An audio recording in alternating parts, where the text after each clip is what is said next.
E aí galera, beleza? Bom, faz tempo que eu não venho aqui no canal, né? Passar um vídeo. Pois é, surgiu uma oportunidade aqui há um tempinho fazer um vídeo pra vocês sobre uma bis. Tá travando a roda traseira, tá fazendo um barulho de ferro com ferro. Desmontei pro cliente.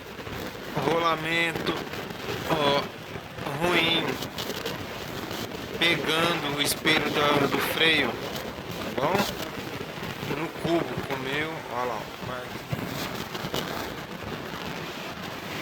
marcou tudo. E por que que fez isso? Por que que o rolamento tá estragado? Perguntando pra ele, ele falou que foi no borracheiro. Ah, borracheiro, tá bom, vamos investigar mais. Fui vendo espelho da coroa sem o espaçador. Aí, isso aqui, cara, acaba com tudo. Tá bom? Ele não percebeu, o borracheiro também não, montou à noite, foi embora, só foi ver que tá fazendo um barulho, trouxe pra mim abrir. Então é o seguinte, borracheiro, pessoal, não é mecânico, vocês dão uma ajudinha pra ele lá. Bi 150, parou no borracheiro, pergunta pra ele se ele colocou o espaçadorzinho que vai aqui, ó. Tá bom? Falei com o cliente já buscou a pecinha é essa aqui, ó. Ele já achou uma usada, porque nova também não achou aqui.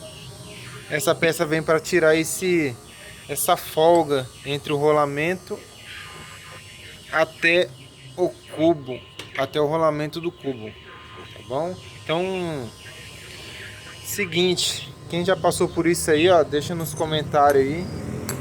Tá bom? Vai dando uma dica aí também para os outros parceiros que tá chegando, para não acontecer mais isso. E vai deixando o like aí pra gente também, compartilhando quem gostou da dica e avisando aí pros borracheiros, tá bom?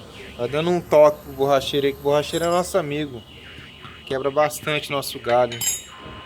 Valeu, até mais, hein? Até o próximo.